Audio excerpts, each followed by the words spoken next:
Indiana transfer Malik Reneau has announced the top five for him in his portal recruitment: Auburn, Arkansas, Michigan, Miami, and USC. The five schools that appear to be in the running for Reneau's services. Um, at least four of them we know are for sure recruiting him. Dion, there's some interesting stuff going on with Michigan and Reneau.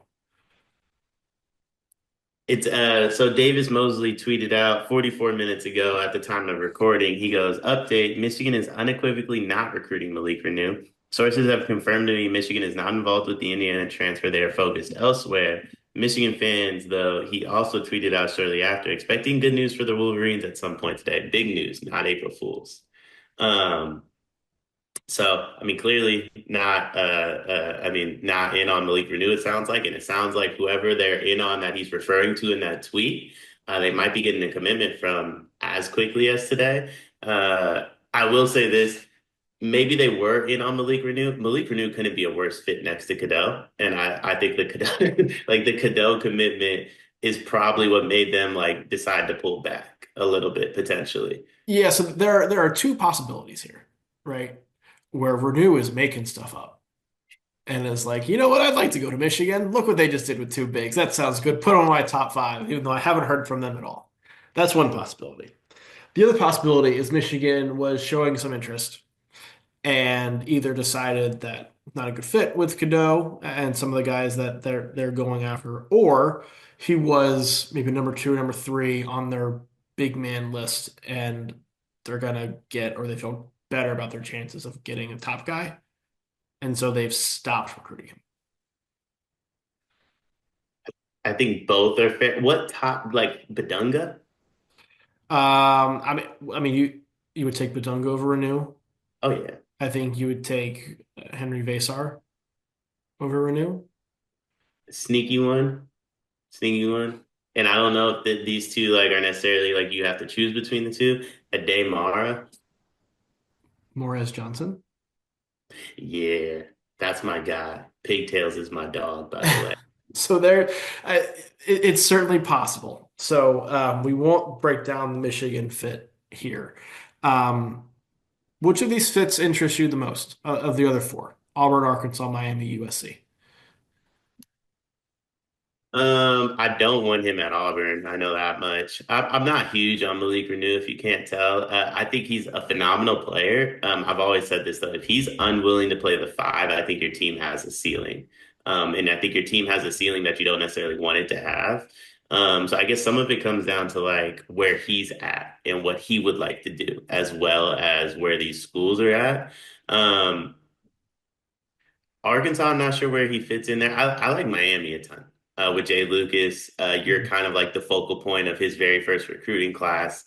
You, Caleb Foster, like you kind of center. Well, I guess Caleb Foster's not for sure going there yet, but like you center everything around whatever Duke players Jay Lucas is able to convince to come with him, plus Malik Reneau, and then you use some bags to get some other guys. I think that's probably the best fit for everybody.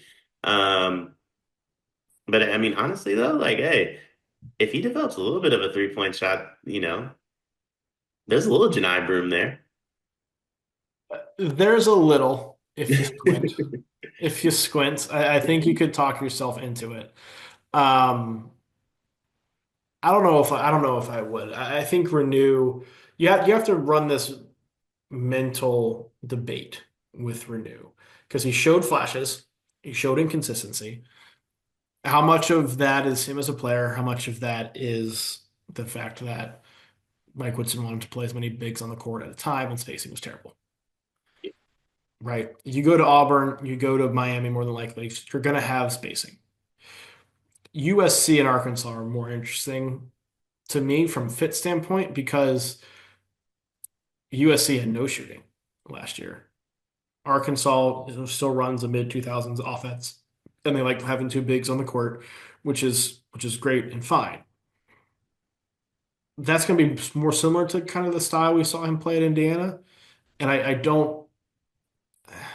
Maybe this is a lack of creativity on my part, but I can't really see him excelling another way. Like I don't see him suddenly becoming a star running up and down the court the way Auburn wants to, and I don't see him like developing a perimeter bag.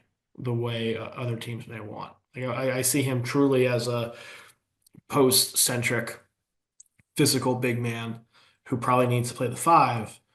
But if you're going to let him play some of the four, Arkansas, USC, Calipari and Musselman are the two coaches who probably find ways to win with that. I could see that. I could see that. I mean, Cal,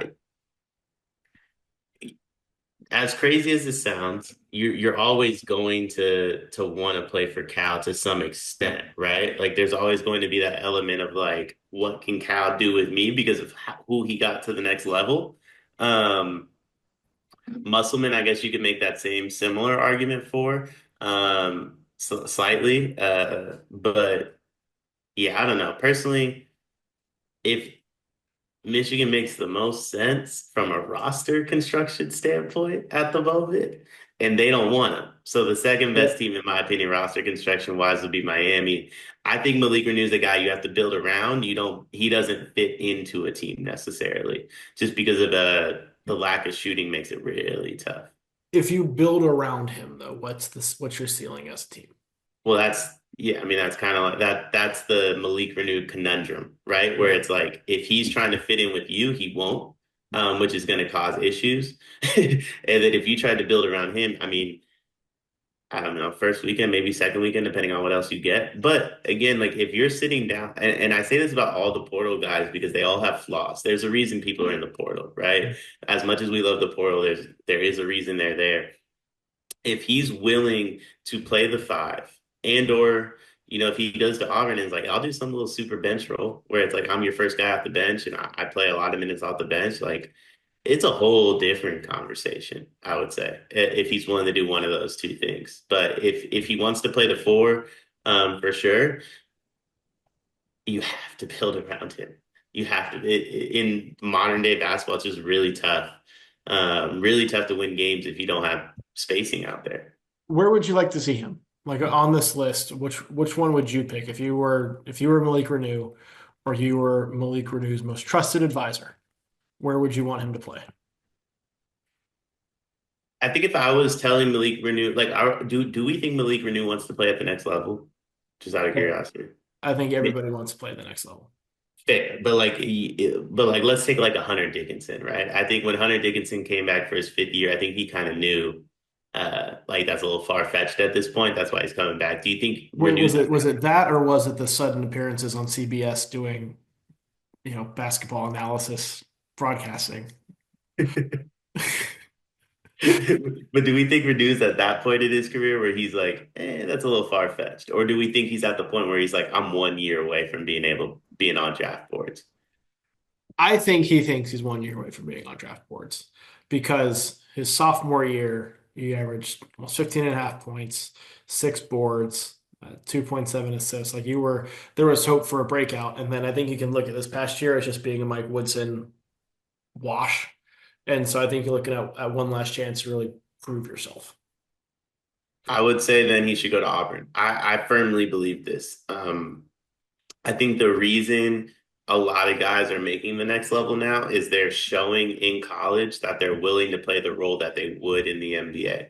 The perfect example of this is Mikal Bridges, who showed in college, I'm a 3-and-D guy. I got a little bag to me, but nothing crazy. But I will compete on defense and I'll shoot the three ball completely transferable. Brandon Pozemski, he played right away for the Warriors because he wasn't asked to do anything he didn't do at Santa Clara. If I'm Malik Reneau, I go to Auburn and I come off the bench and I show that I can lead a bench unit, and there is no drop off between the starters. And I think that's his role in the NBA is you're coming off the bench, you're a bit of a microwave scorer. It's we're gonna build a lineup around you for increments, 5 to 6 minute increments. It'll be longer in college, of course, but like 5 to 6 minute increments. And when I pull LeBron James or I pull Steph Curry or I pull Jason Tatum, I don't want to see a drop off. And I think if he's able to show that and able to show that he can kind of be the engine of a bench unit offense, then I do believe he can make an NBA. I see him at Miami. I see him at Miami. I get the Auburn pitch. Dylan Cardwell has become on NBA radars the last couple of months because of what you're talking about. and because of what he does defensively. Reneau is not that defensively though. Um, I think you go to Miami. First off, he's a Miami native.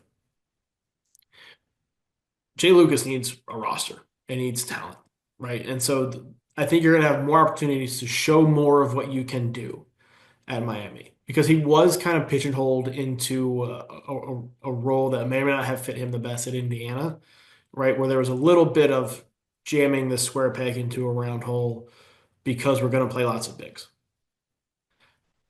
I think you've kind of done some of that. I would rather have him show the full, like have free reign and full gambit, show me everything you can do. So I know everything you can do. And then if I'm an NBA team, I can pick and choose off of that what we need and think if you're good enough for that. Because to me, I don't think he has shown the full width of his game Mhm. from a usage standpoint. Like, I don't think there's a, I'm not saying he's going to add a 3-point shot and some off the dribble moves and things like that, but we haven't seen him have the usage I think he needs to truly show everything. Miami, I think, is your best chance to get that. Yeah, I agree. I agree. I think from a college perspective, I would go to Miami. If it's just like I want to have the best year I can have, also have team success, and like let's just be quite frank, it's a lot of ways you can spend that NIL money in Miami. A lot of Yes. ways you can spend it in Miami. You can have a really good time in the league. So I think that if we're going from that perspective, Miami is clear in a way, like makes the most sense. If his only goal is I want to get drafted or I want to get an opportunity in the league, I think he's gonna have to take a step back and really like kind of just look in the mirror. And the players that are willing to do that, for what it's worth, wind up with 10, 15-year careers. And the players that aren't, respectfully, flame out. It'll be interesting to see where he ends up. He's got options. Michigan just may not be one of them. It is March, and that means that March Madness is upon us. And if you are looking for a place to play, Underdog Fantasy has you covered. Sign up and deposit using code SLEEPERS, that's code SLEEPERS, to receive up to $1,000 in bonus credit plus a free pick. Head over to Underdog Fantasy today and use promo code SLEEPERS to take advantage of this amazing offer.